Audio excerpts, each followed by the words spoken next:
बहुत समय पहले की बात है। बोधगया नामक एक छोटे से गांव में रहने वाला एक युवक नामकरण था। नामकरण एक साधारण से जीवन जीता था और अपने दिनचर्या में खुद को खुश और संतुष्ट रखने की कोशिश करता था।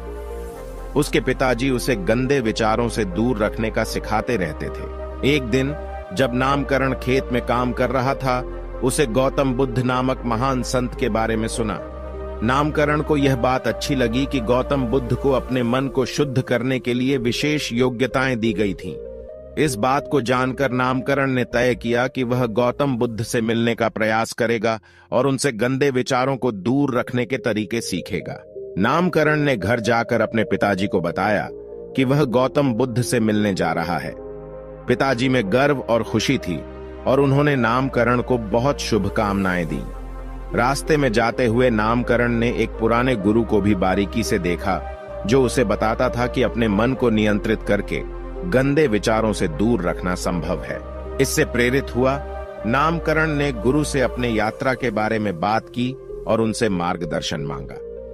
गुरु ने नामकरण को कुछ मनोवैज्ञानिक तकनीकों का उपयोग करके अपने मन को शुद्ध करने के लिए बताया। नामकरण ने गुरु के उपदेशों का ध्यानपूर्वक पालन किया और धीरे धीरे उसके मन में शुद्धता की अनुभूति होने लगी।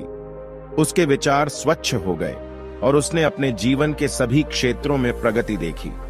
जीवन के हर पहलू में खुशी के अनुभव ने उसे संतुष्ट और समृद्ध बना दिया। नामकरण ने बहुत जोश और संतुष्टि से गौतम बुद्ध से मिलने की इच्छा बढ़ाई। उसने आखिरकार गौतम बुद्ध के आश्रम पहुंच गया और उनसे मिलने का अनुरोध किया। गौतम बुद्ध ने नामकरण की सभी कथित कहानियों को ध्यान से सुना और फिर उसे गंदे विचारों को कैसे दूर रखने का तरीका समझाया। गौतम बुद्ध ने नामकरण को बताया कि मन एक अद्वितीय साधारण वस्तु है जो बाह्य प्रकृति के विचारों, प्रभावों और प्रेरणाओं को दर्शाती है। उन्होंने कहा कि मन स्वभावतः निरंतर चलता रहता है और इसलिए हमें उसे नियंत्रित करना चाहिए ताकि हम अपने मन के अधीन न रहें, बल्कि मन को अपने अधीन करें। गौतम बुद्ध ने नामकरण को विभिन्न ध्यान तकनीकों के बारे में बताया, जिनका उपयोग करके मन को शुद्ध किया जा सकता है।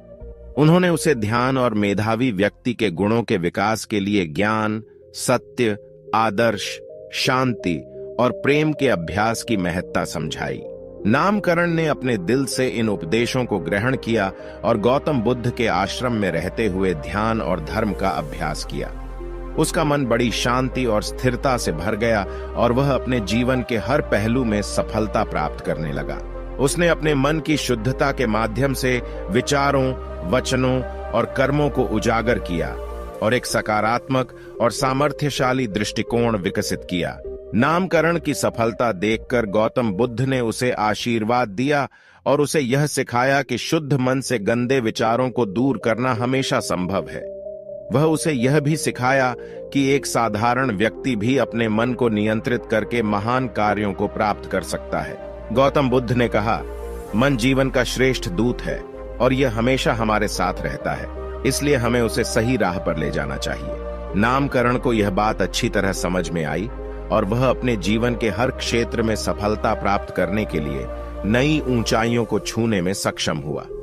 उसने अपने साथी लोगों को भी मार्गदर्शन किया और उन्हें गंदे विचारों से मुक्त होने की प्रेरणा दी। उसकी कठिनाइयों को देखकर लोग उसकी मदद और संदेहों को दूर करने में उसका सहारा लेने लगे। नामकरण की कहानी ने देखा कि जीवन में सफलता प्राप्त करने के लिए मन की शुद्धता और संतुलन महत्वपूर्ण है। जब हम अपने मन को नियंत्रित करते हैं, तब हम अपने जीवन को बेहतर दिशा में ले जा सकते हैं और अपने सपनों को पूरा कर सकते हैं। इस कहानी से हम सीखते हैं कि चाहे हमारी स्थिति कुछ भी हो, हमें अपने मन को शुद्ध और सकारात्मक बनाए रखना चाहिए।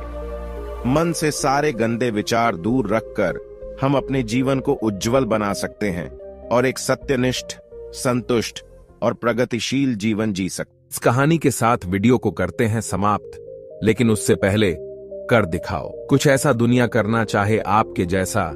आपको वीडियो पसंद आए तो एक लाइक और हमारे चैनल को सब्सक्राइब करें और इस वीडियो को शेयर करें और आप कमेंट करना ना भूलें। Love you all YouTube family. Thanks for watching.